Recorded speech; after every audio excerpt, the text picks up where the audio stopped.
Ce programme contient des images choquantes, accord parental souhaitable. Ils étaient des garçons et des filles ordinaires. Je ne crois pas avoir jamais été un monstre. Jusqu'à ce que quelque chose casse en eux. Je ne pensais qu'à une chose. Arrêter son cœur. Tous sont devenus des meurtriers avant l'âge de 18 ans. Coup de feu dans la cafétéria. Certains par amour, d'autres par vengeance, d'autres pour des raisons que nous ne découvrirons jamais. Il est impossible de savoir ce qui s'est passé dans la tête de cet adolescent. 15 meurtres atroces qui ont fait la une aux États-Unis. Ils ne pouvaient ni voter ni acheter de l'alcool, mais ces ados étaient capables de tuer.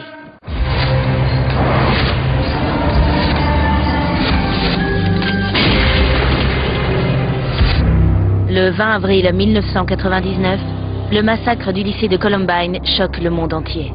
C'est la panique dans l'école. Des élèves ont été tués. Il nous faut la police. Mais 1 an et demi avant la tragédie du Colorado, un élève de seconde d'une petite ville du Mississippi vient à l'école avec la rage au cœur et un fusil. En 15e position de notre classement, les meurtres du lycée de Pearl. Maintenant, le monde se souviendra de moi. Je vais sûrement devenir célèbre. Luke Woodham a 11 ans lorsque ses parents divorcent. D'après lui, sa mère lui a reproché la rupture. Délaissé à la maison, il est le centre d'une attention malvenue à l'école. Luke faisait près de 2 mètres. Il devait peser dans les 115 kilos. C'était un faible. On ne pourrait le décrire que comme un peu ringard. Il a été brimé sans relâche pendant toute sa scolarité. C'est la première cause de cette fusillade à Pearl. Le 1er octobre 1997 est un mercredi matin comme les autres au lycée de Pearl, dans le Mississippi. Je remplissais des papiers avant l'école lorsque j'ai entendu les premiers coups de feu. Quelques minutes après 8 heures, environ 300 élèves attendent dans les couloirs de l'école que la cloche sonne. Je suis sorti pour voir ce qui se passait. J'ai fait volte-face et j'ai appelé la police. J'ai entendu d'autres coups de feu, je dirais 6 ou 7. 2 filles sont tuées. En 3 minutes, 7 autres étudiants sont blessés. Et le tireur, Luke Woodham, un élève de seconde, est en train de s'échapper. J'ai couru vers mon camion et j'ai pris mon pistolet. Il a essayé de s'enfuir dans sa voiture, mais j'ai pu le viser avec mon arme et l'obliger à quitter la route. Je l'ai menacé de l'abattre s'il bougeait, je l'ai fait sortir de la voiture et l'ai forcé à s'allonger. Woodham est livré aux autorités et emmené au commissariat de comté de Pearl, où il est interrogé par l'inspecteur Aaron Hirschfield. Il était fier de raconter son histoire. Je ne suis pas fou, monsieur. Je savais ce que je faisais. J'étais juste très en colère sur le moment. La police remarque que Luke a plusieurs coupures à la main. On lui a demandé qu'est-ce que tu t'es fait à la main. Oh, je me suis juste fait ça quand j'ai tué ma mère. Les autorités se précipitent vers une autre scène de crime. La modeste demeure où Luke vit avec sa mère, Mary Woodham. Entre-temps, Luke avoue calmement qu'il s'est réveillé vers 5 heures du matin. Ma mère était au lit. J'ai pris un oreiller, je suis allé dans la cuisine et j'ai pris un couteau de boucher. Je suis allé dans sa chambre, je lui ai mis l'oreiller sur la tête et je l'ai poignardé. Il l'a poignardé pas moins de 27 fois avec un couteau de boucher et il l'a également frappé avec une batte de baseball. Pourquoi tu l'as tué? Elle m'a jamais aimé. Elle te rabaissait? Toujours. Elle me disait toujours que j'arriverais à rien, que j'étais gros, bête et paresseux. Luke prétend que ses camarades de classe lui faisaient pire encore. C'était de pire en pire. Et je détestais tout le monde. Mais j'essayais d'être gentil. J'essayais vraiment. 1 an plus tôt, Luke tombe éperdument amoureux de sa camarade de classe, Christina Menefee. Luke et Christina Menefee n'ont jamais eu de véritable relation. Il n'y avait rien de sérieux, à part dans sa tête à lui. Je l'aimais plus que tout sur cette terre. Et puis brusquement, un jour, elle a rompu avec moi. J'étais anéanti. Je voulais me suicider. Selon les aveux de Luke, après avoir assassiné sa mère, il prend un fusil de chasse et se rend à l'école en voiture. Je voulais me venger de Christina. J'ai crié, je vais en finir. J'ai couru dans l'école, j'ai couru vers Christina et pan, en plein dans le cœur. D'un seul coup de feu, Luke tue Christina Menefee, 16 ans. Ensuite, il est prêt à en découdre avec toute l'école. J'ai tiré sur Lydia Dou. Je ne sais pas pourquoi, je lui ai juste tiré dessus. Lydia a survécu quelques minutes. L'un des conseillers d'orientation était avec elle et l'a accompagnée dans les derniers instants de sa vie. Luke continue de faire feu et blesse 7 autres personnes. Après, j'ai essayé de m'enfuir. Myrick est arrivé et j'ai dit... Non, je ne veux pas mourir. Alors je me suis rendu. Âgé de 16 ans, Luke Woodham est considéré comme un adulte lorsqu'il est accusé du meurtre de sa mère, Mary Woodham, de Christina Menefee et de Lydia Dew. Le 5 juin 1998, un jury déclare Luke coupable du meurtre de sa mère. Il écope de la peine maximale, la prison à vie, sans possibilité de remise en liberté. La semaine suivante, Luke est jugé pour la fusillade du lycée de Pearl. Je suis la mère de Christina Menefee. Hier, je l'ai vu pour la première fois et il avait l'air d'un gamin terrorisé. Pour les meurtres de Christina Menefee et Lydia Dew, Luke écope de 2 autres condamnations à perpétuité. Luke passera le reste de sa vie en prison. Luke, Dieu vous a-t-il pardonné? Oui. Et vous êtes-vous pardonné? Non. Je crois qu'il y a un Luke Woodham dans chaque école des États-Unis. Et si on ne fait pas tout pour minimiser le risque de ces tueries, elles continueront à se produire. Un soi-disant vampire est accusé de meurtre et la presse est assoiffée de sang dans une petite ville de Floride. En 14e position, les meurtres de la secte des vampires. Les parents de Rod Ferrell sont 2 adolescents qui se séparent quelques semaines après sa naissance, en 1980. Avec sa mère, il mène une vie chaotique et troublée. Mère et fils sont constamment en déplacement. Mon enfance a été erratique, chaotique, remplie d'innombrables situations et événements peu engageants. Adolescent, Rod cherche le moyen d'échapper au monde réel. Je crois que la vie de vampire m'a attiré parce qu'elle me proposait un échappatoire. Séduction, mystère, illusion, c'est ce qui la rend si attirante. Rod joue bien son rôle de vampire et réunit bientôt un cercle d'adeptes. Quand j'ai fondé ma secte, je me suis servi de mon charisme pour rassembler les gens. On était liés par des liens pseudo-familiaux. L'auteur Aphrodite Jones a écrit un livre sur l'affaire. Pour ces jeunes, être un vampire signifiait se tailler les poignets et boire le sang des uns des autres au cours de rituels. Un peu comme des enfants devenant frères de sang.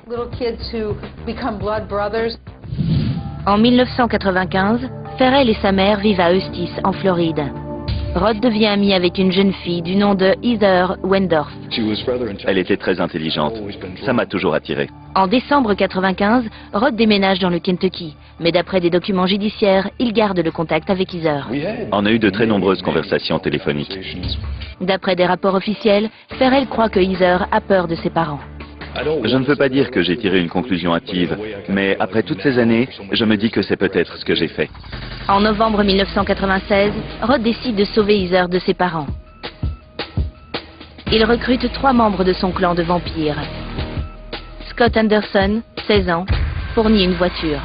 Dana Cooper, 19 ans, donne l'argent pour l'essence et Charity Kissy, 16 ans, est la petite amie de Rod.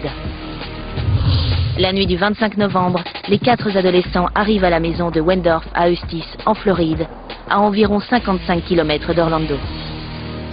Je crois que tout cela s'est produit parce que j'ai fait du zèle en voulant protéger une amie. D'après le tribunal, Heather a pris un sac rempli d'affaires, écrit une lettre à ses parents et a rejoint Charity et Dana pour aller dire au revoir à son petit ami. Heather insistera par la suite sur le fait qu'elle n'avait pas compris ce qui allait se passer. Rod et Scott se faufilent dans le garage des Wendorf. Ferrell y trouve un pied de biche. Rod a pénétré dans l'habitation avec Scott. C'est Rod qui a tué. Scott était paralysé. Le père de Heather, Rick Wendorf, 49 ans, regarde la télévision allongé sur le canapé. Je me suis approché de son père et je l'ai frappé autant que j'ai pu jusqu'à ce qu'il arrête de bouger. Il a bien mis 20 minutes à s'arrêter. La compagne de toujours de Rick, Ruth Quinn, 53 ans, sort de la douche et entre dans la cuisine. Elle s'est précipitée sur moi. Alors j'ai pris le pied de biche et je lui ai planté dans le crâne. Et je l'ai frappé jusqu'à ce que sa cervelle coule par terre. Rod et Scott prennent la Ford Explorer des Wendorf et quittent la ville avec Heather, Dana et Charity. La sœur aînée de Heather, Jennifer, revient à la maison vers minuit.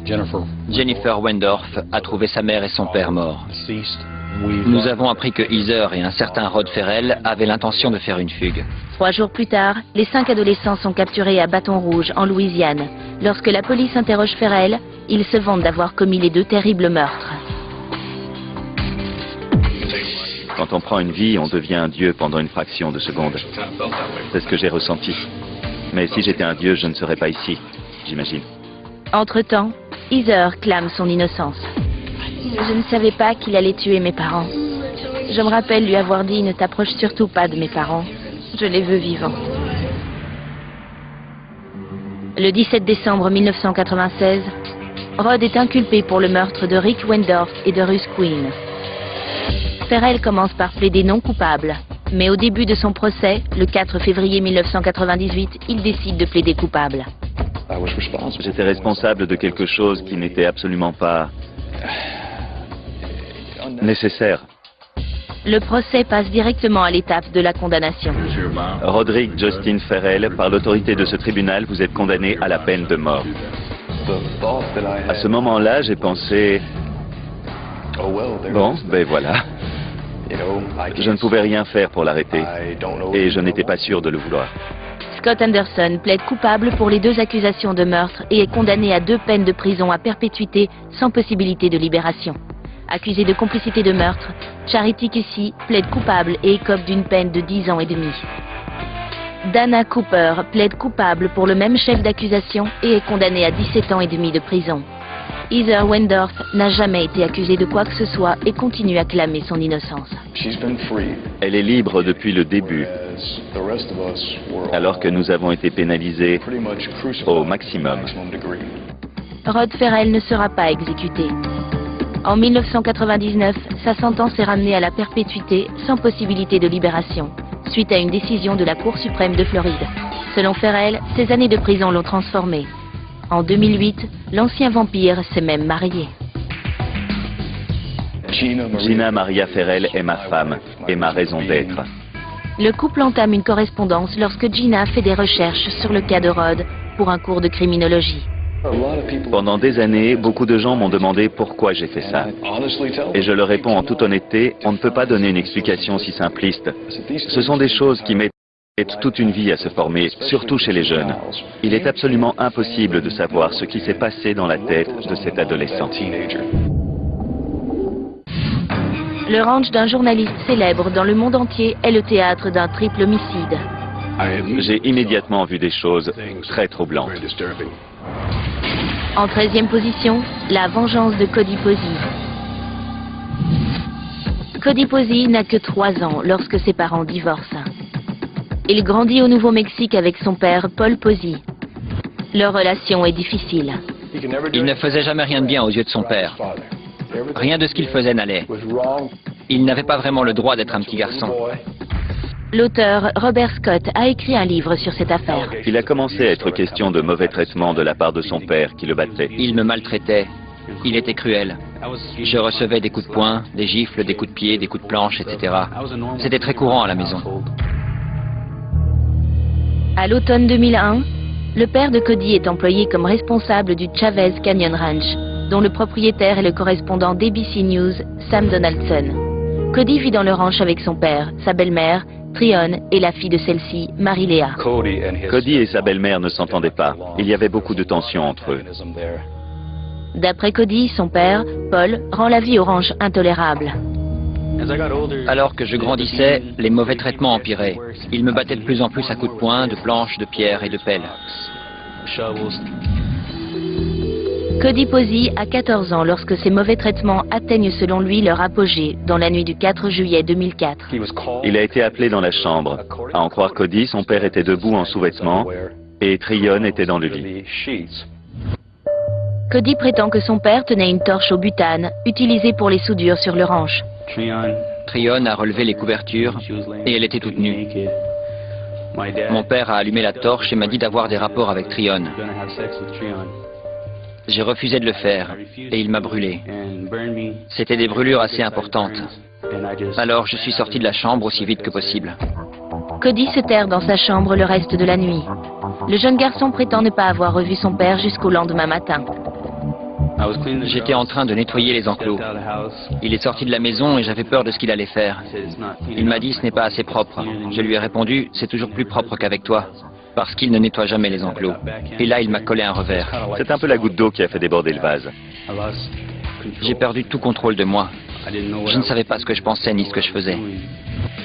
Marie-Léa, 13 ans, la demi-sœur de Cody, garde un calibre 38 spécial dans la poche de sa selle. Cody avouera plus tard avoir saisi le pistolet et être passé devant son frère et sa demi-sœur en allant vers la maison. Tryon était assise dans un canapé, elle lisait un livre. Cody a sorti l'arme et lui a tiré dans la tempe. Les autres sont arrivés en courant quand ils ont entendu les coups de feu. Paul est entré d'abord et lui a tiré dessus. Puis Marie-Léa est entrée et lui a tiré dessus, ainsi qu'une seconde fois, très près du visage, car il craignait qu'elle ne survive. Cody enterre les 3 victimes dans un tas de fumier, avant de s'enfuir. 2 jours plus tard, le 7 juillet, Sam Donaldson cherche le responsable de son ranch, Paul Posey. Il se rend à la maison de Paul. Nous avons regardé depuis le pas de la porte et nous avons vu une substance rougeâtre coagulée. Donaldson contacte les autorités. La police découvre les corps. Les policiers retrouvent Cody chez un ami. Au cours d'un interrogatoire de plusieurs heures avec la police, le jeune garçon de 14 ans craque et avoue les meurtres. Cody a dit « Autant que je vous dise la vérité ». Cody est accusé de 3 meurtres. Il plaide non coupable. Le procès commence en janvier 2006. La question n'était pas qui était le tueur, mais pourquoi. La procureure Sandra Grisham fait valoir que Posey est un tueur de sang-froid. Son histoire n'avait aucun sens. Il l'a racontée de manière froide, sans émotion. Cet enfant est un psychopathe et il tuera à nouveau. La défense fait le portrait d'un garçon victime d'années de mauvais traitements. Au bout d'un certain temps, n'importe quel être humain est à bout de force. Soit on se couche pour mourir, soit on se défend. Et il s'est défendu. Le 7 février 2006, le jury rend son verdict. Ils ont déclaré Cody coupable d'homicide volontaire concernant son père Paul, de meurtre sans préméditation pour sa belle-mère Tryon et de meurtre avec préméditation pour sa demi-sœur Marie-Léa. Selon la législation du Nouveau-Mexique, Cody peut être condamné en tant qu'adulte à 30 ans de prison ou à 5 ans de détention dans le centre pénitentiaire pour jeunes de l'État. La moitié des jurés écrivent au juge pour lui demander son indulgence. Le 23 février 2006, la condamnation est annoncée. Le tribunal ordonne que l'enfant soit mis sous la garde des services de l'enfance jusqu'à l'âge de 21 ans. Si les partisans de Cody sont ravis de cette décision, la procureure est loin d'être satisfaite. J'ai été horrifiée. Malheureusement, quelqu'un subira les conséquences de cette condamnation, là où les prochaines victimes de Cody. Qu'est-ce que ça fait, Cody? Je voudrais remercier tout le monde. J'espère que je me trompe, mais je ne crois pas. Cody Posey sera libéré en octobre 2010. Vous avez devant vous 90 kilos d'amour. Un garçon solitaire de 14 ans garde un horrible secret pendant une semaine, alors que tout le pays cherche et prie pour une fillette disparue. En 12e position, le meurtre de Maddie Clifton. Je ne crois pas avoir jamais été un monstre. Il s'est passé quelque chose d'affreux. Mais ce n'était pas voulu. Ce n'était pas parce que j'étais un monstre. Vers 17h, le mardi 3 novembre 1998, Maddie Clifton sort jouer dans le quartier de Lakewood, à Jacksonville, en Floride. La fillette de 8 ans ne reviendra jamais. Maddie, je t'en supplie, reviens. Maman, papa et Jessie veulent que tu reviennes à la maison. Les médias étaient dans tous leurs états avec cette affaire. Maddie Clifton est devenue le visage de Jacksonville. Les gens venaient par centaines pour aider à retrouver cette petite fille. On cherche Maddie. Les recherches se poursuivent 7 jours durant, mais se terminent dans le quartier, là où elles ont commencé. Nous avons trouvé Maddie Clifton ce matin. Elle était morte. Joshua Phillips, 14 ans, a été arrêté et placé en garde à vue. Le jeune suspect a tout l'air d'un élève de 3e ordinaire, sans antécédent de violence ou de comportement à problème. J'étais très solitaire, très isolé. Steve Phillips, le père de Joshua, domine sa femme et son fils. C'est un homme immense, mesurant plus de 2 mètres, et au tempérament explosif. Je me revois ouvrant la porte de la chambre de mes parents. Je voyais le bras de mon père prendre toute la longueur du mur. C'était effrayant. J'étais terrorisé par mon père. Steve Phillips impose des règles très strictes à son fils. Je ne devais jouer avec personne tant que mes parents n'étaient pas rentrés. Maddie Clifton habite juste en face. Maddie était une fille géniale. Elle était intelligente, elle adorait s'amuser. Elle pouvait être très petite fille comme très garçon manqué. Elle pouvait aussi bien porter un costume de danseuse qu'un uniforme de foot ou de basket. Josh est le seul à la maison lorsque Maddie lui demande de jouer au baseball. Il accepte, même s'il n'a pas le droit d'inviter des amis avant le retour de ses parents. Josh a frappé une balle qui a touché Maddie et l'a blessée. Elle s'est mise à crier. Josh a commencé à craindre d'être puni pour avoir fait quelque chose de mal. D'après des documents judiciaires, Josh dit avoir emmené Maddie dans sa chambre. La fillette de 8 ans saigne et est en pleurs. Josh sait que son père va bientôt rentrer. Il se saisit de la batte de baseball. Il l'a frappée, l'a mise sous son lit. Son père est rentré. Il a discuté avec lui. Il a entendu un bruit venant de Maddie dans sa chambre. Il y est retourné, il a ouvert le lit et a poignardé Maddie. Elle avait de multiples blessures à l'arme blanche, environ 9. Je crois qu'il s'est affolé. Et à ce moment-là, il l'a tuée. Au cours de la semaine où Maddie est recherchée, Josh garde son horrible secret. Il est rentré chez lui et se couchait sachant qu'elle était morte sous son lit. J'étais dans l'illusion que ça allait disparaître. C'était tout ce à quoi je pouvais me rattacher.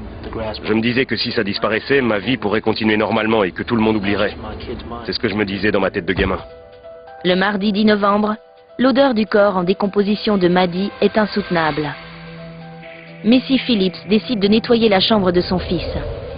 Elle remarque une tache humide sur le sol près du matelas d'eau. Je me suis dit, oh c'est pas vrai, le matelas a une fuite. Et dès que j'ai commencé à manipuler le côté du lit, il s'est ouvert. Et au moment où le panneau a cédé, c'est là que sa jambe est sortie et a touché ma main. D'un point de vue intellectuel, je savais. Mais d'un point de vue affectif, j'ai pensé que ça ne pouvait pas être ce que je croyais. Elle est allée prévenir la police. Ils ont bouclé le périmètre et le reste de l'enquête a commencé.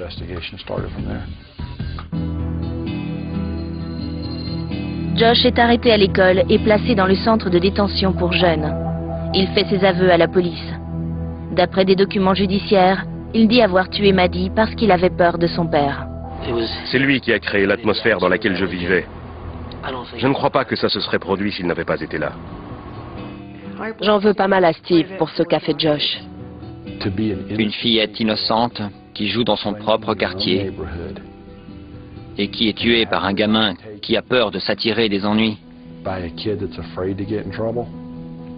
C'est complètement absurde. 8 mois plus tard, au cours de l'été 1999, Josh est jugé en tant qu'adulte.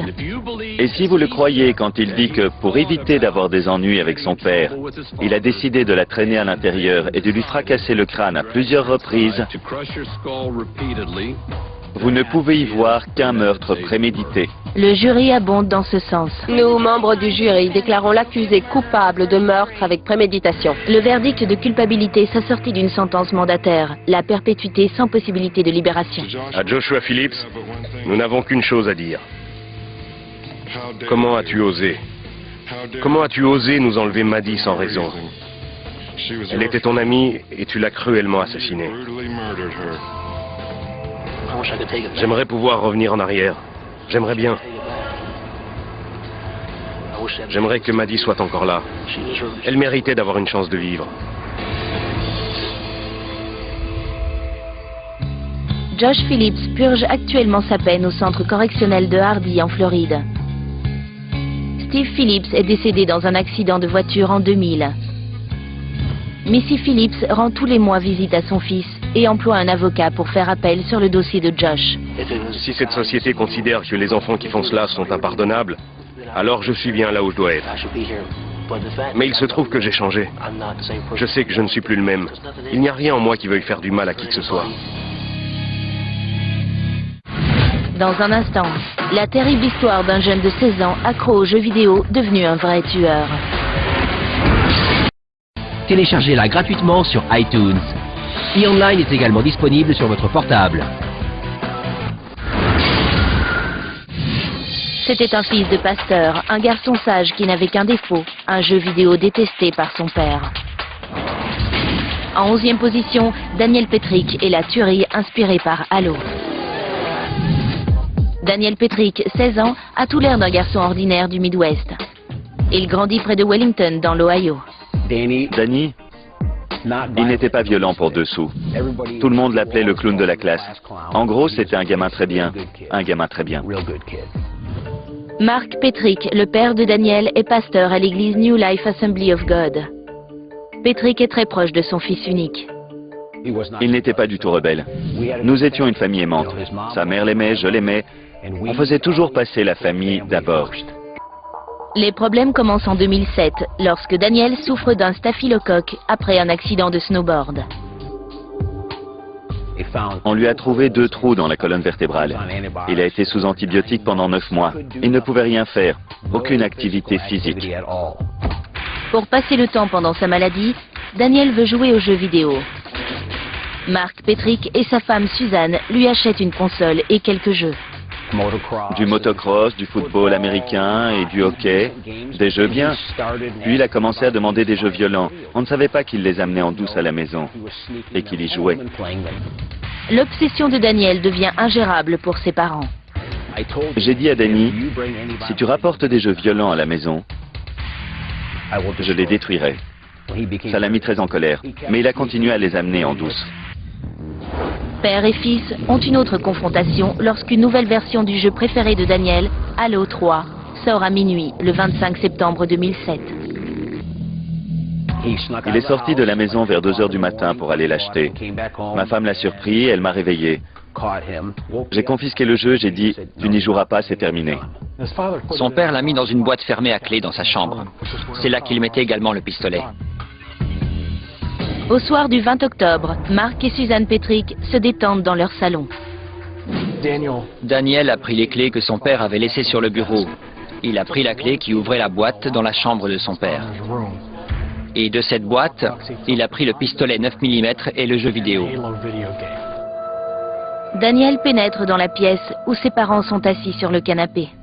J'étais assis dans ce fauteuil. Il est sorti de sa chambre et a dit, maman, papa, j'ai une surprise pour vous. Fermez les yeux. Ma femme et moi, on s'est appuyés contre le dossier. Il est passé derrière moi et il m'a tiré dans la tête. Quand je suis revenu à moi, j'ai regardé et j'ai cru que ma femme dormait. J'ignorais qu'il avait tiré dessus 4 fois et qu'elle était morte. Danny s'est assis à côté de moi et m'a dit, tiens papa, prends ça. Il a essayé de me donner le pistolet et là j'ai compris. Il m'avait tiré dessus. Daniel essaie de maquiller la tuerie en meurtre-suicide, mais son plan échoue. J'ai entendu sonner à la porte. C'était ma sœur et mon beau-frère. Alors ma sœur a commencé à crier et puis elle a appelé l'ambulance.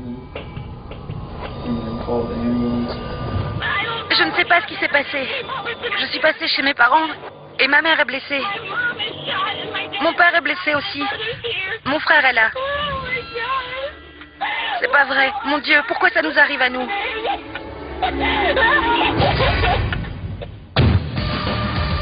Daniel laisse le pistolet et prend le minivan familial, mais l'adolescent ne va pas bien loin. Mon père a tiré sur ma mère. Entre-temps, Mark Petrick est amené à l'hôpital, où il est interrogé par la police. Monsieur Petrick, est-ce que Daniel vous a tiré dessus? J'étais tellement en colère. J'étais très aigri. J'avais une véritable haine pour mon fils. Moi, un pasteur qui apprend aux autres à savoir pardonner, et j'étais plein de haine. Alors que je suis censé être un homme de Dieu. Daniel Petrick est accusé de meurtre aggravé et de tentative de meurtre aggravé. Il plaide non coupable. Le procès débute en décembre 2008.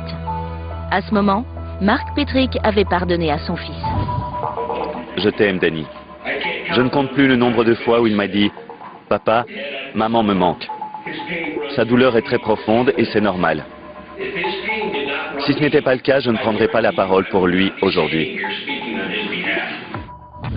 En janvier 2009, Daniel Petrick est déclaré coupable de meurtre et de tentative de meurtre. 6 mois plus tard, le 17 juin, le jeune homme de 17 ans est condamné à la prison à perpétuité. Daniel, c'est l'occasion pour vous de parler si vous le souhaitez.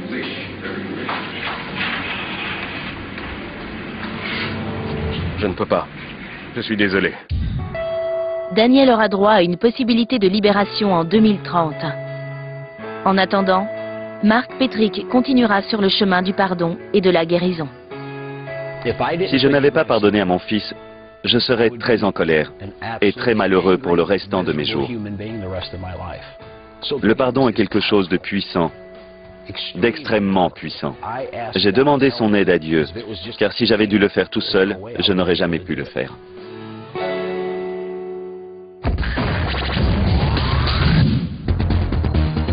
Un élève de 3e menace de refaire Columbine. Personne ne le croit, jusqu'à ce qu'il soit trop tard. En 10e position, les meurtres du lycée de Santana. Lorsque ses parents divorcent, Andy Williams, 13 ans, quitte le Maryland avec son père. Il s'installe à Santee en Californie, une banlieue de San Diego. Nouvel élève en classe de 3e au lycée de Santana, Andy est souvent victime de brimades. Il se fait toujours avoir et il se fait cogner. On le traitait comme un moins que rien. Il ne se défend jamais. Il encaisse sans rien dire. En milieu d'année, Andy n'en peut plus de se faire maltraiter. Il a décidé de se venger, c'est ce qu'il a fait. Andy se vante de son projet de vengeance.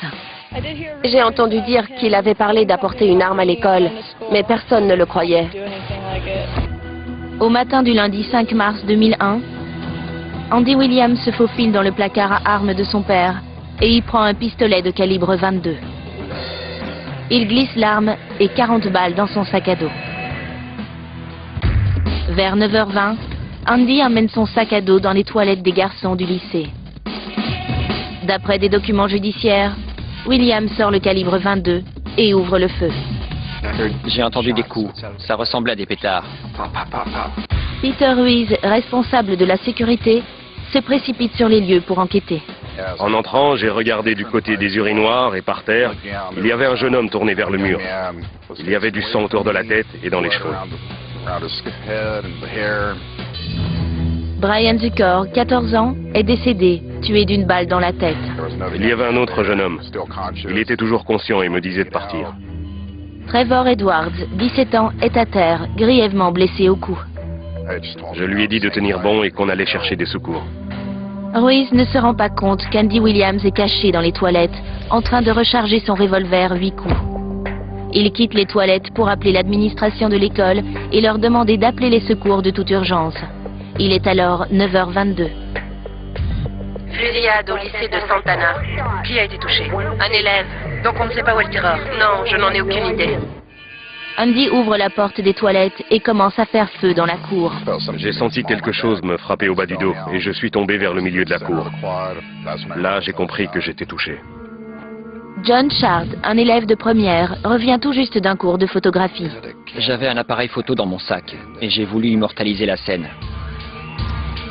Sur cette photo, l'un des vigiles du lycée a été touché. On le voit juste là. Selon des témoins, Andy trouve une autre cible, Randy Gordon, 17 ans. Randy avait été touché en tentant de s'enfuir. Il est mort dans les bras d'un de mes professeurs. En quelques minutes, les shérifs adjoints de San Diego répondent à l'appel à l'aide. On a vu la police qui se rapprochait peu à peu du bâtiment. Les policiers encerclent les toilettes où Williams est posté. On s'attendait à une fusillade pas possible. On a fini par le voir sortir des toilettes. La police l'a obligé à s'allonger sur le sol. À 9h28, moins de 10 minutes après le début de la fusillade, Andy Williams est amené en garde à vue. 2 étudiants sont morts, Brian Zucker et Randy Gordon. Randy voulait entrer dans la marine. Il en rêvait. Brian venait d'arriver au lycée et essayait sans doute encore de s'intégrer. 13 autres personnes sont blessées. Le 20 juin 2002, Andy Williams plaide coupable pour 2 meurtres avec préméditation et 13 tentatives de meurtre. l'adolescent de 16 ans est condamné à au moins 50 ans de prison. Il a dit et répété à plein de gens qu'il allait refaire Columbine, et personne ne l'a pris au sérieux. Il aura droit à une possibilité de libération en 2052. Cette adolescente, originaire de l'Idaho, est amoureuse à la folie. Mais quand elle doit choisir entre son amour et ses parents, elle prend une décision qui choque les États-Unis.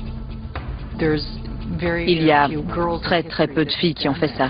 En 9e position, Sarah Johnson et les meurtres de Bellevue. Premier mardi de septembre, le lendemain d'un jour férié aux États-Unis, dans un quartier huppé de Bellevue, dans l'Idaho. Le meurtre a eu lieu le matin du 2 septembre 2004 à 6h20. Sarah Johnson a dit avoir été réveillée par un coup de feu venant de la chambre de ses parents. Elle en a entendu un autre et effrayée, elle s'est enfuie de la maison. Un voisin appelle la police qui trouve la mère de Sarah, Diane Johnson, 52 ans, dans le lit, morte d'une balle dans la tête. Le corps du père de Sarah, Alan Johnson, 52 ans, est sur le sol de la chambre. Alan sortait de la douche et on lui a tiré dessus à bout portant avec une Winchester Magnum 264. La police boucle rapidement tout le périmètre. Ils ont eu la présence d'esprit de remettre la poubelle dans le jardin. À environ 2 maisons de là, on a arrêté le camion poubelle. Faute de cela, on n'aurait pas pu récupérer les preuves. Dans la poubelle, on découvre un peignoir rose taché de sang et 2 gants, l'un en cuir marron et l'autre en latex, tous deux à l'intérieur du peignoir. Lorsque les policiers ont demandé à Sarah si elle avait jeté quelque chose dans la poubelle, elle a répondu spontanément « Jamais je n'aurais tué mes parents ». Ça nous a poussé à croire qu'elle pouvait être impliquée. Dès le début, Sarah Johnson, 16 ans, est le suspect numéro 1. Et son comportement continue d'éveiller les soupçons. Elle n'a jamais vraiment exprimé d'inquiétude ou d'émotion concernant la mort de ses parents. Les autorités pensent également que Sarah avait un mobile pour tuer ses parents. Alan et Diane Johnson désapprouvaient le petit ami de Sarah, Bruno Santos, 19 ans. Sarah et Santos sortaient ensemble depuis 3 mois et elle prenait la relation au sérieux. La famille de Sarah ne voulait pas qu'elle fréquente Bruno. Il était bien plus âgé qu'elle et c'était un immigré mexicain clandestin. Sarah clame son innocence, mais 8 semaines après le meurtre, les résultats des analyses sont accablants. L'ADN de Sarah est bien sur le gant de latex retrouvé sur les lieux du crime. Le 30 octobre, Sarah Johnson, 16 ans, est accusée de 2 meurtres avec préméditation. Elle plaide non coupable. Sarah a 18 ans lorsque son procès débute en février 2005. Sarah est innocente. Elle n'a pas appuyé sur la gâchette. L'affaire dépend de la définition du mobile de Sarah. Elle était obsédée par Bruno. Nous savons que c'est lui le catalyseur de l'incident. Selon le procureur, le vendredi 29 août, Sarah ne rentre pas de la nuit. Son père et son oncle sont allés la chercher et l'ont retrouvée dans l'appartement de Bruno. Quand ils sont revenus à la maison, il y a eu une terrible dispute entre Sarah et ses parents. Beaucoup de colère et de cris. Alan et Diane voulaient non seulement lui interdire de voir Bruno, mais aussi aller à la police et éventuellement porter plainte pour détournement de mineurs. D'après des témoignages au tribunal, la mère de Sarah a l'intention d'aller voir la police le mardi, après le long week-end. Mais aucune plainte ne sera déposée, car cette rencontre n'aura jamais lieu. La famille de Sarah louait une maison derrière la leur, à un homme qui possédait plusieurs armes à feu. Elle savait que les armes se trouvaient là. Le locataire n'est toujours pas rentré de son long week-end le matin du crime. Sarah est allée dans la maison louée, y a pris une arme, puis s'est rendue dans la chambre de ses parents. Elle a visé la tête de sa mère Diane à bout portant, a appuyé sur la gâchette, puis est allée dans la salle de bain où son père était en train de se doucher. Selon les procureurs, Sarah vise son père en plein cœur, puis se précipite vers le garage. Elle est passée devant une des poubelles et y a jeté un peignoir, un gant de latex, des balles et un gant de cuir. Elle a tout jeté puis a couru dans la rue en criant. L'ADN de Sarah sur le gant de latex conclut l'affaire. Sarah Johnson est déclarée coupable des 2 meurtres. Ce qui confère à l'adolescente une bien triste place dans l'histoire. Sarah Johnson est à notre connaissance la seule adolescente à avoir tué ses 2 parents. Le frère de Sarah, Matt Johnson, témoigne lors de la condamnation. Monsieur le juge, je vous demande la peine maximale, car je sens qu'elle n'a aucun remords et qu'elle le referait aujourd'hui même, sauf qu'elle le préparerait mieux. Elle essaierait de ne pas se faire prendre. Sarah prend également la parole. Ce sera son unique déclaration au tribunal. J'aimais mes parents et j'aime ma famille. Je pleure la perte de mes parents. J'espère reconstruire ma vie et prouver que je peux être une citoyenne utile. C'est tout ce que j'ai à dire.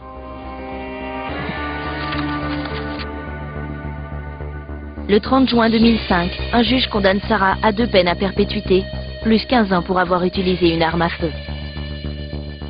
Durant toute l'affaire, Sarah n'a pas cessé de clamer son innocence, même face à des preuves accablantes. Sarah Johnson continue de faire appel sur sa condamnation. C'étaient 2 jeunes frères au visage d'ange. Mais des millions de téléspectateurs ont regardé ces enfants être jugés pour meurtre. En 8e position, l'affaire Derek et Alex King.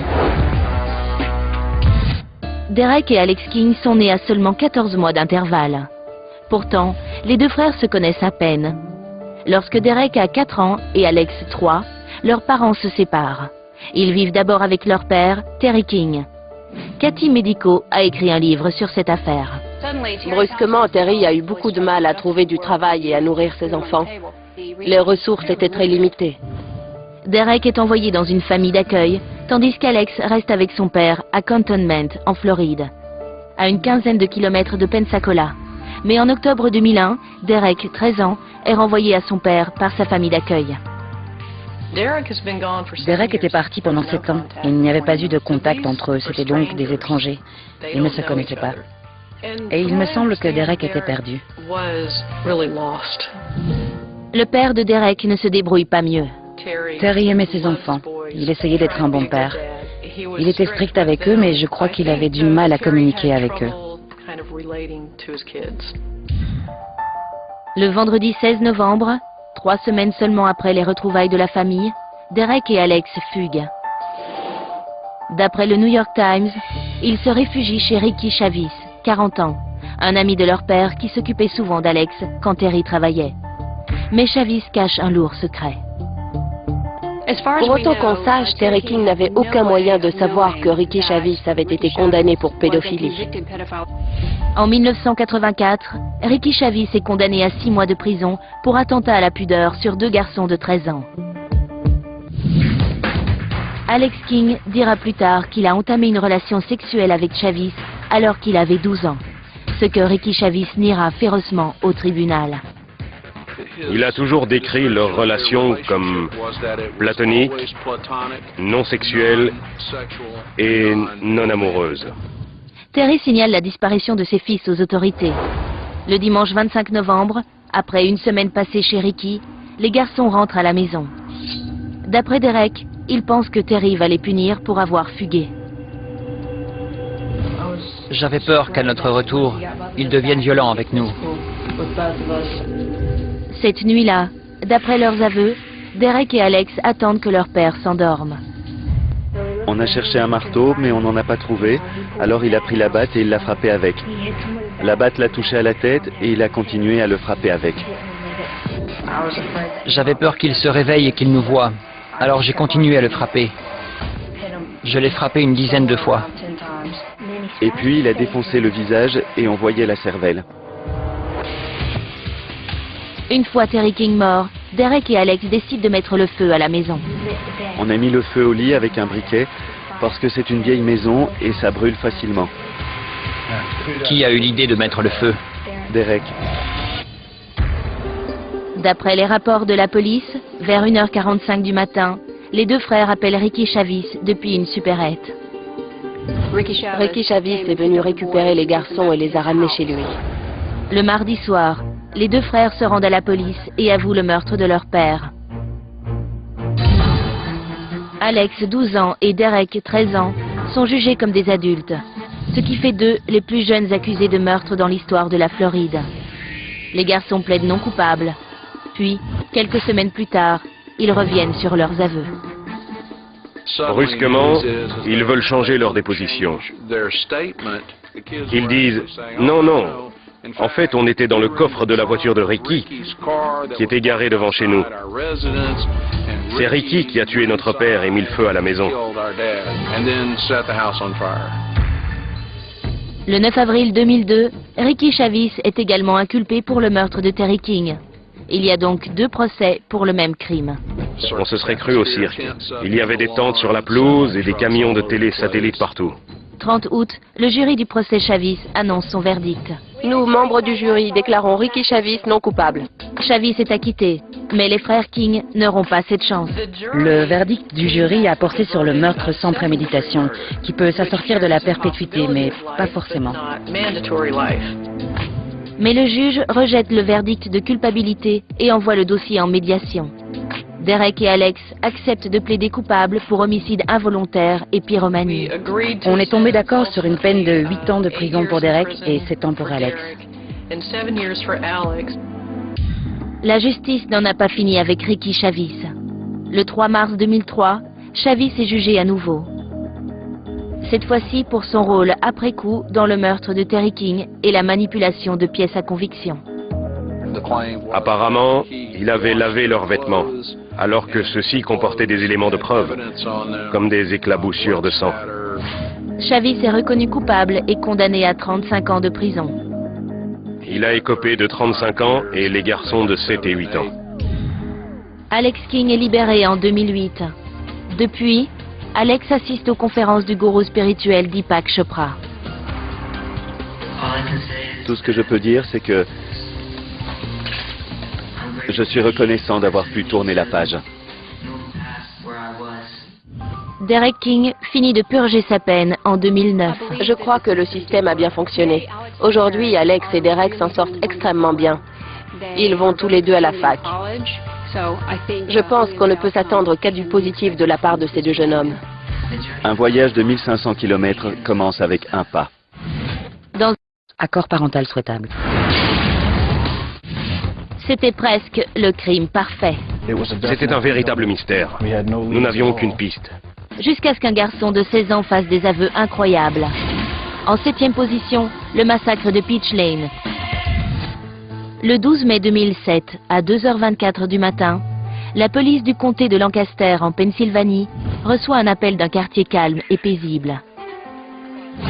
Lorsque les policiers sont arrivés, ils ont vu Maggie Haynes. Elle avait été réveillée par des bruits de lutte. Elle est allée dans la chambre de ses parents et sa mère lui a dit d'aller chercher de l'aide. Maggie Haynes, 20 ans, dit avoir senti le sang avant de s'enfuir de sa maison de Peach Lane. Vu la quantité de sang qu'il y avait dans la maison, je comprends qu'elle l'ait senti. À l'étage, la police trouve 3 victimes assassinées. Les parents de Maggie, Thomas et Lisa Haynes, sont morts dans leur lit. Le corps du frère de Maggie, Kevin, 16 ans, est étendu dans le couloir. Je crois que Kevin a été poignardé 16 ou 17 fois. C'est un véritable massacre. Mais la police ne parvient pas à identifier de suspects ou de mobiles pour les meurtres. Les inspecteurs interrogent de nombreux camarades de classe de Kevin, et notamment Alec Crader, 16 ans. Alec Crader était considéré comme un ami très proche de Kevin. Il était très touché, bouleversé. Crader a tout l'air d'un élève de seconde ordinaire. 2e d'une fratrie de 3, il est bon élève et a beaucoup d'amis. Apparemment, il déjeunait presque tous les jours avec Kevin. Tout le monde savait qu'il était très proche de Kevin. On lui a témoigné beaucoup de sympathie. Mais Alec a un sombre secret. Il mentait bien. Il a d'ailleurs essayé de détourner les soupçons en donnant 3 noms de personnes dont il a dit qu'elles martyrisaient Kevin Haynes. La police n'a aucune raison de soupçonner Crader et l'enquête se poursuit. Puis, le 5 juin, la police est appelée au domicile de Crader. Alec est armé et menace de se tuer. D'après l'inspecteur Alan Mead, l'adolescent est bouleversé par une rupture toute récente. Il était déprimé car il était très ami avec Kevin. Mais ce soir-là, c'était sa petite amie qui posait problème. Elle ne voulait pas le même genre de relation qu'Alec. Alec est emmené en garde à vue pour sa propre sécurité. Il a été interné contre son gré dans un centre de soins psychiatriques. Une semaine plus tard, Alec fait toujours l'objet d'évaluation lorsqu'il révèle un terrible secret à son psychologue du centre. Alec a dit être responsable du meurtre de la famille Haynes. Le psychologue a convoqué ses parents et leur a déclaré « Alec a quelque chose à vous dire ». Le 14 juin, le père d'Alec, Timothy Craider, informe les autorités des aveux de son fils et leur remet l'arme du crime. Tim nous a retrouvés chez lui. Alec lui avait dit quel couteau il avait utilisé et Tim nous l'a remis. Le 16 juin, l'inspecteur Allen Lead obtient un mandat d'arrêt.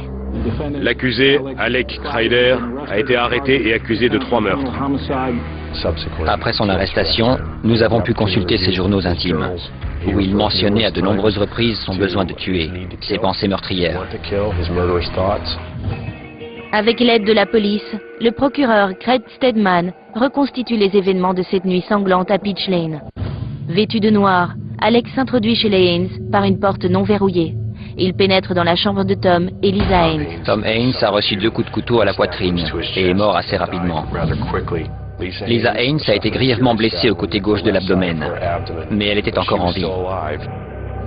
D'après la version de Steadman, Alec a suivi le couloir jusqu'à la chambre de Kevin. C'est là qu'a eu lieu l'attaque la plus sanglante. Kevin est couché lorsqu'il est attaqué. Kevin a mené un terrible combat pour sa survie dans cette chambre. Il a eu le visage complètement déchiré. Il a été égorgé. Il a réussi à atteindre le couloir avant de se vider de son sang et de mourir. Le bruit de la lutte réveille Maggie Haynes, qui se précipite dans la chambre de ses parents. La mère de Maggie, Lisa, est encore en vie. Sa mère lui a dit d'aller chercher de l'aide. Elle lui a sauvé la vie, car Maggie est descendue et est sortie dans la rue. Après avoir tué Kevin, Alec revient dans la chambre des parents et achève la mère. Puis, l'adolescent fuit les lieux du crime avant l'arrivée de la police. Alec Craider plaide coupable pour le meurtre de la famille Haynes. J'ai souffert le martyre à cause de lui. Le 17 juin 2008, Alec écope de 3 condamnations à perpétuité. Une question reste sans réponse. Pourquoi l'adolescent a-t-il tué son meilleur ami et les parents de celui-ci? Personne ne connaît la raison de ses agissements. Le juge lui a demandé plusieurs fois « Pourquoi avez-vous fait ça ?» Il n'avait jamais rien à répondre. Et à ce jour, cela reste son petit secret. Par contre, la police trouve un texte troublant dans la chambre d'Alec Craider. Il a écrit « Alexander est né le 12 mai 2007 à 3h30 du matin. C'est juste après le crime. Il s'est déclaré un nouvel homme après ça. Et je crois que l'expérience lui a plu. Il aurait recommencé. » Une confrontation familiale en rapport avec Internet montre aux États-Unis une inquiétante vision du futur. En 6e position, Hugh Stan Schlicker et le meurtre lié à Internet. Hugh Stan Schlicker fête ses 15 ans le 31 décembre 2007. Il passe les premiers jours de 2008 à faire ce qu'il fait toujours. Hugh Stan passait ses journées entières sur MySpace, du lever jusqu'au coucher. J'ai eu une enfance plutôt normale. Je n'avais pas beaucoup d'amis. Mon seul contact avec les autres, c'était Internet. Hugh Stan vit avec ses parents à Mesa, dans l'Arizona. Les relations dans cette famille semblaient relativement normales.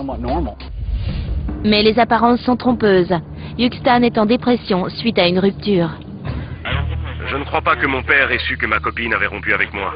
S'il avait su, on aurait peut-être pu éviter tout ça. Il aurait peut-être pu m'aider dans ma dépression. J'aurais peut-être dû lui dire. En janvier 2008, les posts de Hugh Stan en ligne commencent à inquiéter ses amis virtuels. Il est allé sur Internet et a commencé à parler de suicide. J'écris sur ma page MySpace « Désolé, vous n'entendrez plus parler de moi. Je vais essayer de me suicider ce soir. Désolé, au revoir. » Ses amis sur Internet étaient si inquiets que, depuis la Floride, ils ont appelé la police de Mesa pour signaler ce suicide ou cette tentative de suicide. Nous sommes allés chez eux et nous avons parlé non seulement à Hugh Stan, mais aussi à ses parents. Les parents nous ont assuré qu'ils seraient tout à fait capables de gérer la situation avec leur enfant. Pour résoudre le problème, les Schlicker coupent l'accès Internet de Hugh Stan. Je n'ai pas bien réagi, c'est clair. Je me suis disputé avec mon père. Je lui ai dit j'ai besoin d'Internet, il me le faut absolument. Mais mon père ne comprenait pas. Il a dit avoir eu l'impression d'avoir un couteau planté en pleine poitrine et d'être incapable de l'enlever. La colère montait en lui. 2 semaines plus tard, le 6 février 2008, Yukstan ne se rend pas à l'école. Il est descendu dans le garage pour prendre une boisson dans le frigo et là, il a vu un étui d'arme à feu. C'était une carabine 12 coups. Alors il s'est dit, je pourrais me tuer ou peut-être tuer mon père, ou alors je me tue et mon père me trouvera. Il est monté dans sa chambre et pendant plusieurs heures, il a envisagé ses possibilités. Il s'est même dit que si son père ne rentrait pas d'ici 16 heures, il ne ferait rien. Pourquoi 16 heures? Personne ne le sait. Le père de Yukstan rentre à la maison vers 14 heures. Yukstan est posté dans la maison avec la carabine. Il est allé vers lui, lui a mis la carabine derrière la tête et a appuyé sur la gâchette. Le coup de carabine à bout portant tue le père Yukstan sur le coup. Le corps de son père étendu dans la cuisine, Yukstan décroche le téléphone. Il a appelé une amie, lui a dit qu'il venait d'abattre son père et qu'il voulait se suicider. Elle lui a dit, ça n'en vaut pas la peine, appelle la police, dis-leur ce que tu as fait. Et c'est exactement ce qu'il a fait. Il a appelé la police et a été emmené en garde à vue. Je ne comprends pas pourquoi c'est arrivé. J'ai succombé à ma dépression et maintenant, mon père est mort. Le 14 février 2008, Yukstan est inculpé de meurtre avec préméditation, en tant qu'adulte. 1 an plus tard, en mai 2009, Yukstan plaide coupable pour meurtre sans préméditation. Quand un client risque de passer sa vie en prison, surtout si jeune, on cherche toujours à trouver un arrangement pour le plaidoyer afin de résoudre l'affaire. Et c'est ce qu'on a fait. Le 10 juillet 2009, Yukstan Schlicker est condamné à 20 ans de prison. Il doit être libéré en 2029. Mon père était le type le plus génial que je connaisse. Je l'aimais. Il me manque terriblement. Un élève de seconde enragé est au centre d'un énorme battage médiatique dans une petite ville de l'Oregon. Des coups de feu dans la cafétéria. C'est devenu un événement national et international en l'espace de peut-être 2 heures. En 5e position, l'affaire Kip Kinkle. On aurait dû le voir venir. Il y avait des signes avant-coureurs flagrants et ses parents savaient que leur fils Kip posait des problèmes. Kip Kinkle vit à Springfield, dans l'Oregon. Une communauté paisible et étroitement liée. Il a du mal à grandir dans l'ombre de sa sœur. C'était un peu le mouton noir de la famille. Il avait une sœur aînée parfaite, jolie, bonne athlète, excellente élève. Ses parents étaient tous les deux enseignants. En gros, ils n'étaient pas à la hauteur de leurs attentes. Le 20 mai 1998, la police est appelée au lycée de Thurston en raison du vol d'un pistolet. Un responsable de l'école identifie Kip Kinkle, 15 ans, comme possible suspect. Kip Kinkle était fasciné par les armes à feu et en possédait déjà plusieurs. On est allé voir dans son casier et on y a effectivement trouvé un pistolet Beretta semi-automatique de calibre 32 entièrement chargé. Kip est arrêté pour possession d'armes à feu. À ce moment, on le menace de le renvoyer de l'école. Kip est détenu au commissariat de Springfield, où son père, William Kinkle, vient le chercher. Il a été arrêté, suspendu, et il allait sûrement être renvoyé. Quand il est rentré chez lui avec son père, il a décidé que c'était la dernière fois qu'il décevait ses parents. Kip a un fusil semi-automatique de calibre 22 dans sa chambre. Ses parents gardent les balles dans un coffre-fort, mais Kip a amassé et dissimulé plus d'1 millier de balles. De retour du commissariat, Bill Kinkle boit un café dans la cuisine entre 15 et 16 heures. Kip a dit être descendu, être passé derrière son père et lui avoir tiré une balle derrière l'oreille droite. Je ne voulais pas. J'aime mon père, c'est pour ça que j'ai dû le faire. Tu l'aimes, alors tu devais le tuer? Oui. Kip attend environ 2 heures le retour de sa mère, Faith Kinkle, 57 ans, et professeure d'espagnol dans un lycée. Elle est finalement arrivée entre 18h et 18h30. Je veux mourir. Tu lui as dit quelque chose? Oui, je lui ai dit que je l'aimais. Et puis tu lui as tiré dessus? Oui. Kip lui a dit qu'il l'aimait et lui a tiré 2 balles derrière la tête. Elle était encore en vie, alors il l'a traînée dans l'escalier jusque dans le garage et lui a tiré 3 autres balles en plein visage. Comme elle bougeait encore un peu, il lui a visé la poitrine et lui a tiré une balle en plein cœur. Kip couvre ses parents de drap blanc. Le lendemain matin, peu avant 8 heures, Kip se rend au lycée de Thurston dans la voiture de sa mère. Quand tu es arrivé, tu n'étais pas habillé comme ça, si? Tu portais un imperméable long, c'est ça? Kip passe sous un préau pour se rendre à la cafétéria de l'école. Il a croisé un élève qui lui a dit « Salut Kip, ça va ?» Et il lui a répondu « Tu ferais mieux de partir d'ici, il va se passer des choses pas très jolies. » Et il a continué son chemin. Il a fait quelques pas en direction du sud, toujours sous le préau, puis s'est retourné et a tiré un coup de feu. La première balle touche Ben Walker, 16 ans. Kip tire sur un autre garçon en plein visage et pénètre dans la cafétéria. Coup de feu dans la cafétéria du lycée de Thurston. Environ 150 étudiants prennent leur petit déjeuner et font campagne pour les élections de l'école. Il a tiré à volonté vers les tables de la cafétéria, où les élèves se trouvaient et essayaient de se baisser ou de s'enfuir. C'était la panique totale.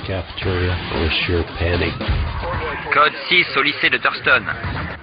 Un élève blessé essayait de ramper sous une table. Il s'est dirigé vers Michael Nicholson et lui a tiré dessus. Michael Nicholson, 17 ans, meurt dans la cafétéria. Kip est à court de munitions et essaie de changer le chargeur. Jacob Riker, 17 ans, est lutteur et entrevoit une possibilité d'arrêter Kip. D'autres élèves se joignent à lui. Il y a une lutte, puis on le force à s'allonger sur le sol. Ils le maintiennent et quelques secondes plus tard, l'agent Bishop est sur place. Ma première réaction a été « Mon Dieu, ce n'est qu'un gosse ». Puis je l'ai fouillé et j'ai trouvé des étuis de revolver, plusieurs boîtes de munitions. Kip est amené au commissariat de Springfield, où il fait ses aveux à l'inspecteur Al Warson. Je ne sais pas ce qui ne va pas chez moi. J'ai toujours un problème dans ma tête. Purée, ces voix dans ma tête. Le 22 mai, le lendemain de la fusillade, le respirateur de Ben Walker est débranché. La première personne touchée par Kip au lycée devient sa dernière victime. Ben Walker et Michael Nicholson. Kip a enlevé 2 enfants précieux à leur famille. Kip Kinkle est accusé de 4 meurtres aggravés. D'après des documents judiciaires, lors de sa descente au lycée de Thurston, il a tiré 51 balles, dont 37 ont touché ses victimes, faisant 2 morts et 22 blessés. On avait toujours dit que ça n'arriverait jamais ici. C'est toute la communauté qui perd son innocence. Le 24 septembre 1999, Kip Kinkle plaide coupable. Il est condamné à 111 ans de prison. Un adolescent troublé, enlisé dans une relation avec un pédophile et une communauté pleurant la mort d'un jeune innocent. En 4e position, le meurtre d'Eddie Werner. Sam Manzi, 15 ans, de Jackson Township dans le New Jersey, est un solitaire qui n'aime pas jouer dehors ou avec les jeunes de son âge. L'auteur Brian Karem a écrit un livre sur cette affaire. C'était le geek typique. Il adorait Internet et les ordinateurs. Il ne savait pas où se situer dans la réalité. Sam cherche à s'intégrer quelque part. Il m'a dit qu'il pensait être homosexuel. Je sais que ça le torturait. Sur Internet, il a commencé à fréquenter les chats gays. Dans le cyberespace, Sam trouve le contact qu'il recherche. Un pédophile du nom de Steven Simmons. D'après des rapports judiciaires, Simmons a été condamné 2 fois pour des crimes sexuels sur mineurs. Steven a 42 ans et Sam 14, lorsque, d'après la police, ils se donnent rendez-vous dans un centre commercial du New Jersey en août 1996. Il a découché et le lendemain, en revenant à la maison, il a dit à ses parents qu'il a dormi dans les bois. Ils ne l'ont pas cru, parce qu'il était propre et rasé. Mais ils n'ont pas su quoi faire, donc au départ, ils n'ont rien fait. D'après les rapports de la police, Sam retrouve Simmons à au moins 3 reprises lors des mois qui suivent. Il est clair qu'il avait de l'affection pour cet homme. Depuis 1997, Sam a un comportement de plus en plus rebelle à la maison et destructeur. Il faisait des trous dans les murs à coups de poing, criait après ses parents. Les problèmes vont croissant. En août 1997, les Manzi emmènent leur fils dans une clinique psychiatrique où il suit 5 heures de thérapie quotidienne. Ses parents lui ont trouvé de l'aide. Il a avoué à un thérapeute qu'il avait eu des rapports avec cet homme. La police est intervenue. Les autorités sont prévenues, de même que Nick et Dolores Manzi. Et là, il nous a avoué qu'il fréquentait Steve Simmons depuis 1 an. Le lundi 22 septembre, Manzi est incontrôlable. Ses parents demandent son internement à temps plein dans une clinique psychiatrique. Par l'intermédiaire de ses parents, Sam Manzi criait à l'aide. Il ne criait pas à l'aide après l'incident, il criait à l'aide avant. Le mercredi 24 septembre se tient une audience pour décider de l'internement de Sam Manzi. La mère de ce tueur a supplié littéralement le juge de ne pas le renvoyer chez lui. Il est dangereux, nous avons peur de lui à la maison. Il doit être interné. Le juge refuse et renvoie Sam chez ses parents. Le même jour, Steven Simmons est arrêté pour attouchement sexuel sur mineur, en l'occurrence Sam Manzi. Plus tard, il plaidera coupable pour attouchement sexuel et mise en danger d'un enfant. Il écopera de la peine maximale, 5 ans de prison. Entre-temps, le samedi 27 septembre, 3 jours seulement après l'audience, les parents de Sam décident de faire une sortie de loisirs prévue depuis longtemps. Ils comptent ne laisser Sam seul que quelques heures. Il s'ennuyait et traînait sur le devant de la maison. Eddie Werner, 11 ans, fait du porte-à-porte et vend des bonbons et du papier cadeau pour une récolte de fonds scolaires. Sam n'est pas intéressé par ce qu'Eddie a à vendre. Pour une raison quelconque, il a réfléchi et l'a fait entrer dans la maison. Eddie est entré et a fermé la porte. Quand la porte s'est refermée sur lui, il n'avait aucune chance de s'en sortir. Sam fait près d'1,90 m et a 4 ans de plus. D'après son témoignage, il emmène Eddie dans sa chambre. J'ai commencé à l'étrangler avec le fil électrique d'un réveil. Pendant combien de temps? Environ 40 minutes.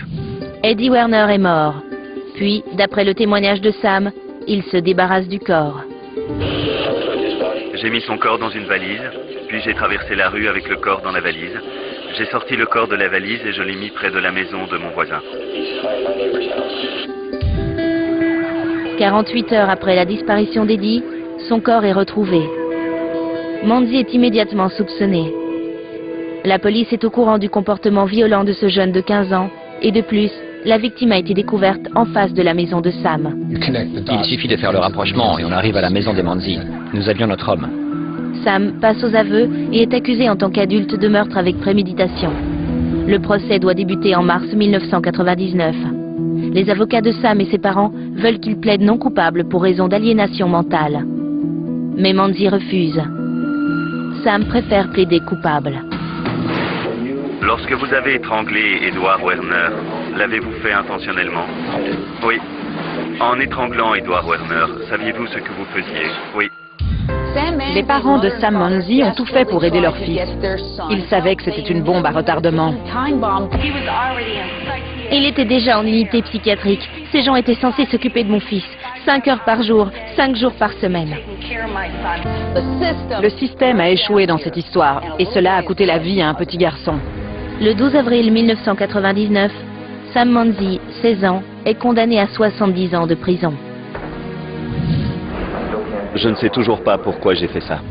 Il doit être libéré en 2069. Eddie est la victime et il ne faut pas l'oublier. Et il ne faut pas oublier comment il est devenu une victime. Et comment on a fait un monstre de Sam Manzi. Dans un instant, meurtre dans l'Amérique profonde. Un crime atroce dévoile une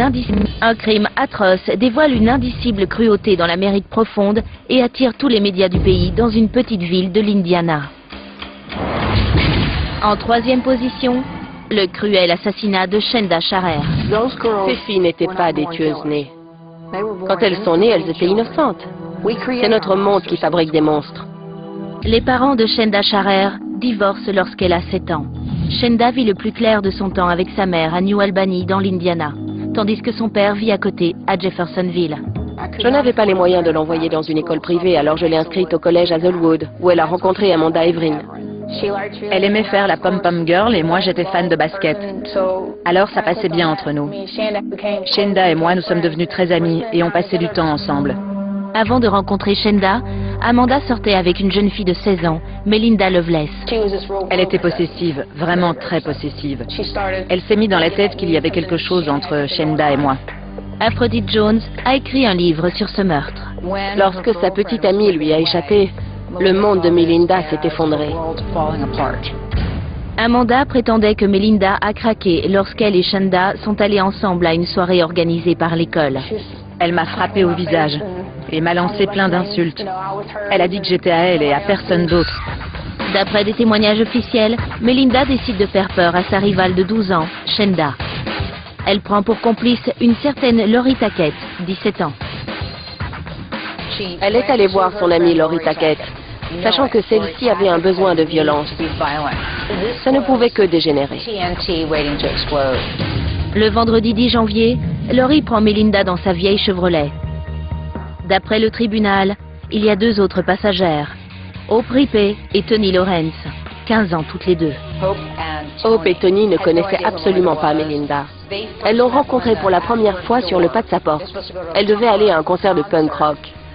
Melinda a sorti un couteau de boucher de son sac et a dit « C'est avec ça que je vais faire peur à Shanda ».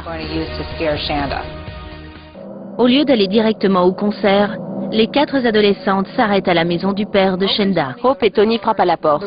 La ruse est la suivante. « Tu veux venir retrouver Amanda ?» Shanda est toute contente et leur dit « Revenez plus tard, mon père ne dort pas encore ». D'après le tribunal, les filles reviennent quelques heures plus tard. Shanda était déjà dehors quand elles sont revenues.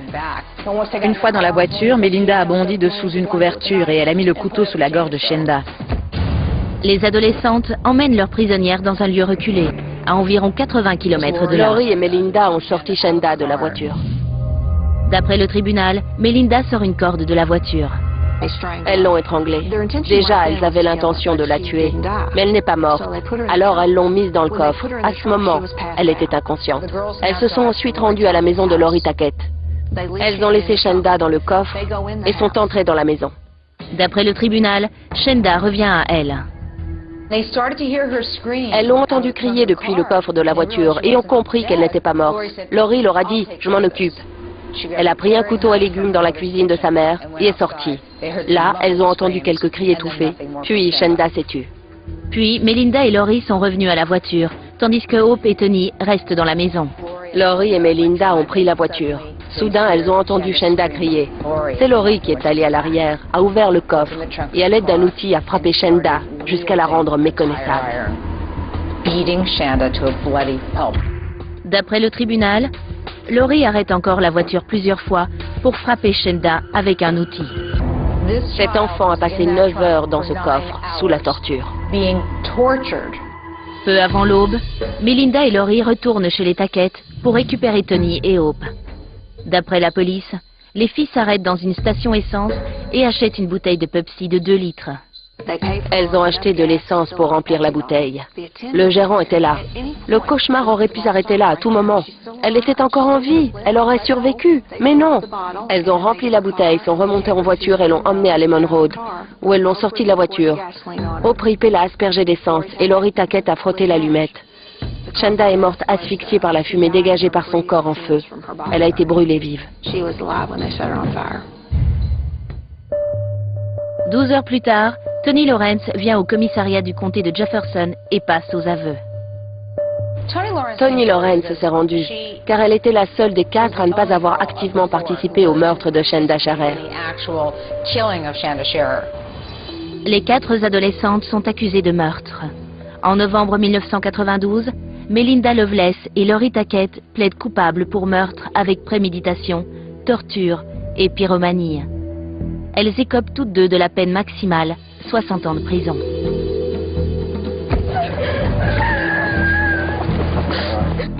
Hope Rippey plaide coupable pour meurtre, torture et pyromanie. Toni Lawrence plaide coupable pour séquestration criminelle. D'après leurs témoignages, elles ne sont pas intervenues car elles avaient peur de ce qui pouvait leur arriver. Elles n'ont pas pensé une seule fois à Shanda. Toni est condamnée à 20 ans de prison. Elle est libérée en 2000. Hope écope d'abord de 50 ans, mais sa peine est ensuite réduite à 35 ans. Elle est libérée en 2006. Melinda Loveless et Lori Tackett doivent être libérées en 2052. Je ne veux pas penser à l'épreuve qu'elle a subie, mais je survis au jour le jour en me disant qu'elle est en paix et que personne ne lui fera plus jamais de mal. La presse américaine converge vers une paisible ville de fermiers dans l'État de New York, lorsqu'une frimousse de 13 ans commet un meurtre impensable. J'ai montré ma tête et j'ai fait « j'ai besoin d'aide ». En deuxième position, Eric Smith et le meurtre de Derrick Robbie. Eric Smith grandit à Savona, dans l'État de New York, une petite communauté rurale. Eric est un souffre-douleur. Avec mes cheveux roux, mes lunettes et mes oreilles décollées, les grands et plusieurs de mes camarades s'acharnaient sur moi. À 13 ans, Eric est frustré et débordant de rage. Il cherche désespérément l'aide de son père. Je suis allé le voir et je lui ai dit « Papa, je n'en peux plus, je suis en colère ». Et il m'a fait « Va te défouler sur un arbre ». Je lui ai dit « Je l'ai déjà fait, regarde ».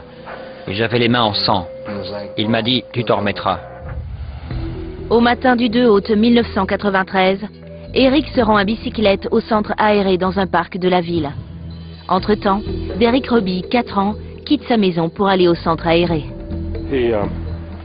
Il a dit au revoir à sa mère au niveau de cette porte. Puis il s'est dirigé vers ce trottoir et l'a emprunté pour aller vers le jardin public. C'est la première fois que Derrick va au parc tout seul. Je ne pensais pas qu'il pouvait lui arriver quoi que ce soit sur un trajet de 400 mètres sans avoir de rue à traverser. Eric a arrêté son vélo à hauteur de Derrick et a essayé de le convaincre de prendre un raccourci par le jardin public. Je l'ai choisi parce qu'il était sans défense. Je ne connaissais pas son nom. Le raccourci est un chemin étroit au milieu d'un champ vide. Au cœur des mauvaises herbes, Eric lâche son vélo et se rapproche de Derrick. Eric a saisi Derrick à la gorge pour l'étouffer. Le petit garçon s'est mis à faire des moulinets et à battre des bras et des jambes. Pendant que je tuais Derrick, je pensais à la personne qui me tourmentait. Je le voyais dans ma tête et j'ai vu tous ceux qui se moquaient de moi. J'étais en train de me venger d'eux. Le jeune assassin veut s'assurer que sa victime est bien morte. Eric a ramassé une pierre et l'a jetée sur le corps de Derrick. Il a ensuite pris une pierre qui devait bien peser 15 kilos et l'a jetée sur le corps et la tête de Derrick. Eric a presque épanché sa rage, mais il n'en a pas encore fini. Le corps de Derrick, post-mortem, a été sodomisé à l'aide d'un petit bâton. Je n'en ai pas tiré de plaisir sexuel. C'était dans un but précis. Je ne savais pas s'il était mort ou pas. S'il ne l'était pas, j'avais très peur qu'il se relève et qu'il parle. Je ne pensais qu'à une chose, arrêter son cœur. J'ai essayé de le frapper à la poitrine, mais ça n'a pas traversé. La seule chose qui m'est venue à l'esprit pour atteindre son cœur a été de le sodomiser avec un bâton. Moins de 10 minutes après être parti de chez lui, l'enfant de 4 ans est mort. En regardant Derrick, je me suis dit, mais qu'est-ce que tu as fait? Vers 11 heures, la mère de Derrick vient récupérer son fils au centre aéré. Doreen découvre alors que son fils n'est jamais arrivé.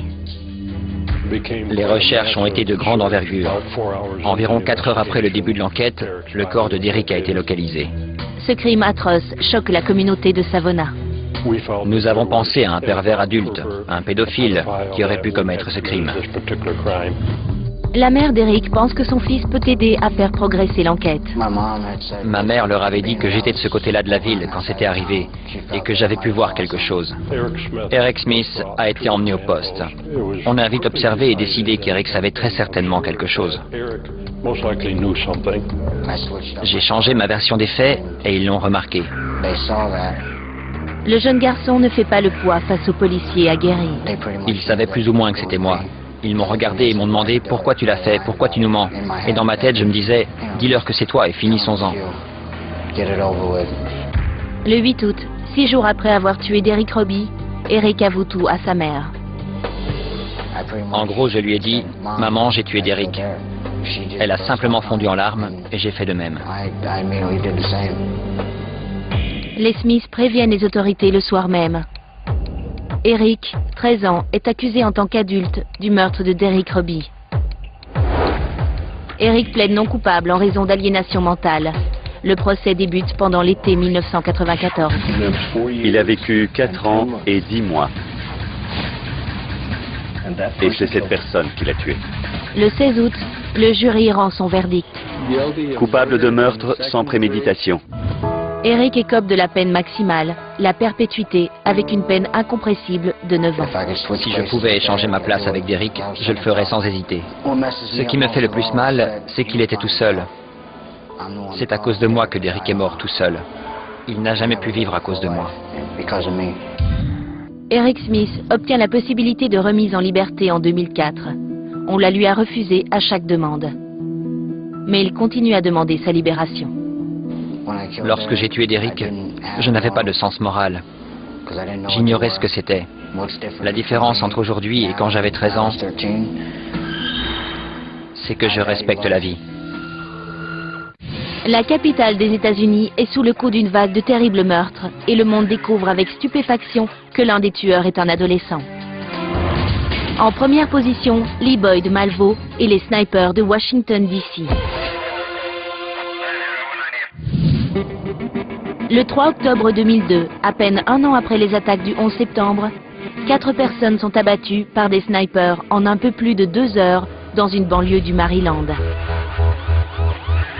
Tout s'est passé si vite. Pan, pan, pan. Les États-Unis craignent que la fusillade ne soit l'œuvre de terroristes. Dans la soirée, une 5e victime est abattue par un sniper dans le district de Columbia. Le lendemain, dans un parking de Virginie, une femme est blessée par une autre balle de longue portée. Les gens tombaient comme des mouches, des innocents qui vaquaient simplement à leurs occupations. Pendant 3 semaines, la région de Washington, D.C. est en état de siège. On ne pouvait pas aller faire un plein d'essence ou faire ses courses. J'ai ordonné au gouvernement fédéral de mettre toutes ses ressources à disposition des autorités locales pour les aider à capturer ces individus. Après 3 semaines et 10 morts, le 24 octobre, un routier remarque une voiture sur une aire d'autoroute du Maryland. La Chevrolet Caprice bleue de 1990 correspond à un signalement publié quelques heures plus tôt. Vers 3 heures du matin, une équipe d'intervention spécialisée capture les tueurs, endormis dans leur voiture. Ils sont identifiés. Il s'agit de John Muhammad, 41 ans, et Lee Boyd Malvo, 17 ans. Quand ils ont montré les images de Lee à la télé, mes enfants m'ont dit « Maman, c'est notre meilleur ami, il faut que tu l'aides. C'est la faute de papa ce qui lui arrive. » Lee Malvo passe la majorité de son enfance sans famille ni vrai foyer. Lee n'a que 5 ans lorsque ses parents se séparent. 4 ans plus tard, sa mère, Una, le laisse en Jamaïque, son pays natal, pour aller travailler dans les îles voisines. À l'âge de 14 ans, il avait déménagé 15 fois, dans des lieux et avec des individus différents. À 15 ans, Lee retrouve enfin sa mère sur l'île d'Antigua, dans les Caraïbes. L'un de ses voisins est John Muhammad, né aux États-Unis et père célibataire d'un garçon et de 2 filles. Malvo est immédiatement attiré par Muhammad, qui a 39 ans. Il était génial avec les enfants, qu'il adorait. Lee en est venu à le considérer comme son père. Un an plus tard, Lee va vivre en Floride avec sa mère, tandis que Muhammad emmène sa famille au loin. Il est allé à Bellingham, dans l'État de Washington, avec nos enfants et a vécu dans une mission, un refuge. Les autorités de Bellingham découvrent que John Muhammad n'a pas la garde légale de ses 3 enfants. En septembre 2001, les enfants retrouvent l'ex-femme de Muhammad, Mildred, qui vit au Maryland, juste à l'extérieur de Washington, D.C. John veut à tout prix retrouver ses enfants. Il organise un plan et Lee Malvo en fait partie. John l'a appelé et lui a dit que les enfants avaient été enlevés. Lee saute dans un bus qui l'emmène de la Floride à l'État de Washington. C'est là que l'entraînement au tir a commencé. Muhammad, un vétéran de la guerre du Golfe, commence à entraîner Malvo pour en faire un soldat. Il a décidé de faire de ce jeune homme une machine à tuer. Le 16 février 2002, John Muhammad fait passer un test à Malvo. Armé d'un pistolet, le garçon de 16 ans doit se rendre chez une femme qui a aidé Mildred Muhammad lors de son combat pour la garde des enfants. Il a dit à Lee d'attendre qu'elle ouvre la porte et de lui dire simplement « Voilà pour vous ». La personne ciblée n'est pas chez elle. C'est en fait Kinya Cook, la nièce de cette femme, qui ouvre la porte. Et elle a reçu une balle en plein visage. Le meurtre de Kinya Cook a été le premier, mais il a aussi marqué la mort symbolique de Lee Boyd Malvo. De la fin février au mois d'octobre, Muhammad et Malvo parcourent les États-Unis et commettent des crimes violents. Il y a eu une série de vols, de meurtres. Muhammad explique à Lee qu'ils sont les soldats d'une guerre pour renverser un système diabolique et rétablir la justice sociale. Mais le vrai plan de Muhammad est personnel. Il voulait me tuer pour récupérer la garde des enfants. Malheureusement, il a tué d'autres personnes pour faire diversion, pour que mon meurtre passe inaperçu dans une série de fusillades au hasard. La diversion de Muhammad terrorise Washington pendant 3 semaines et coûte la vie à 10 personnes. Malvo et Muhammad sont jugés séparément pour leurs crimes. Entre 2004 et 2006, Malvo est reconnu coupable de 8 meurtres avec préméditation. Il est condamné à la perpétuité sans possibilité de libération pour chacun des chefs d'accusation. Il a 18 ans et envisage de passer le restant de ses jours dans une cellule de prison. Muhammad est également reconnu coupable de meurtre avec préméditation. Il est condamné à mort. En prison, loin de Muhammad, Lee Malvo commence à changer. Carmita Albarus Lindo, assistante sociale, a passé plus de 200 heures en prison avec lui.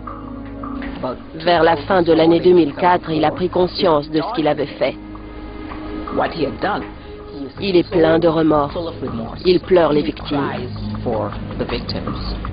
Le 10 novembre 2009, John Muhammad est exécuté par injection en Virginie. Vous savez ce que Lee obtenait de Muhammad et ce qui lui donnait satisfaction? Des biscuits, de l'eau et des raisins secs. C'est tout. Il ne voulait rien d'autre. Il ne recherchait que l'amour et la reconnaissance. Lee Malvo est toujours en prison en Virginie.